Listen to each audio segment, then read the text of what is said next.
கலியுகத்தில் முக்திக்கு ஒரே வழி நாம சங்கீர்த்தனம் என்பது அனைவரும் அறிந்ததே. பாட்டு பாட தெரியலையே என்று கவலை வேண்டாம். பஜனை பண்ண தெரியவில்லையே என்ன வருந்த வேண்டாம். சமஸ்கிருத ஸ்லோகங்களை பிழையில்லாமல் உச்சரிக்க முடியவில்லையே என ஆதங்கம் வேண்டாம். இந்த 5 நாமங்கள் மட்டுமே போதும் நம்மை உய்விக்க, உயிர்ப்பிக்க, உயர்வடையச் செய்ய. பகவான் தான் எத்தனை எளிமையானவர், கருணையானவர்.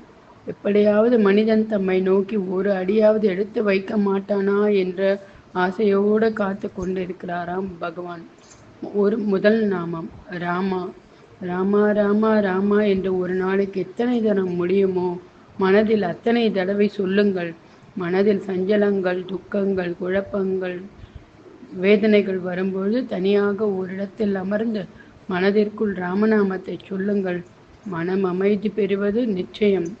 ராமா என்ற நாமத்தை கேட்டாலே அனுமன் அந்த இடத்தில் வந்து அமர்ந்து விடுகின்றார். அப்புறம் நமக்கு என்ன வேண்டும்? 2வது நாமம் கிருஷ்ணா. இந்த நாமமே பாண்டவர்களையே கூடவே இருந்து காத்தது.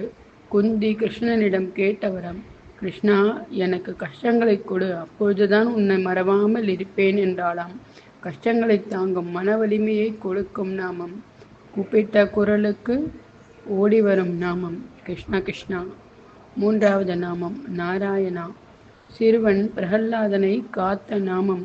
எத்தனை இடர்கள் அவன் அடைந்த போதும் அவனை காப்பாற்றிய நாமம். பகவானுக்கு பிடித்த குழந்தை பிரகல்லாதன். அதுபோல் நாமும் தான். ஆண்டாள் தன் பாசுரத்தில் நாராயணனே நமக்கே பறை தருவான் என்ற ஏகாரத்தில் பெருமை பொங்க சொன்ன நாமம். 4வது நாமம் கோவிந்தா. துச்சாசனன் பாஞ்சாலியை சபையில் தூகில் உரித்த போது நிர்கதியாக நின்ற அவளுக்கு கை கொடுத்த நாமம். தனக்கு 2 கைகளையும் உயர தூக்கி கோவிந்தா கோவிந்தா என கதறிய போது அவள் மானத்தை காப்பாற்றிய நாமம். அன்றும் இன்றும் இன்றும் திருமலையில் ஒலித்துக் கொண்டே இருக்கும் நாமம் கோவிந்தா கோவிந்தா. 5வது நாமம் நரசிம்ஹா. பக்தர்கள் கேட்டதை உடனே கொடுப்பவனாம். நாளை என்பதே இல்லை நரசிம்மனுக்கு. அதனால்தான் பிரகல்லாதன் அழைத்த உடனே தூணை பிளந்து கொண்டு வந்தான். நீயே கதி என சரண் அடைந்த அடியார்களுக்கு உடனே கஷ்டங்களில் இருந்து விமோசனம் கொடுப்பானாம். ஆகட்டும், அப்புறம் பார்க்கலாம் என்று சொன்னதே இல்லையாம். இந்த எளிமையான 5 நாமங்களையும் எப்போதும் நான் தழும்பேற கூறுவோம்.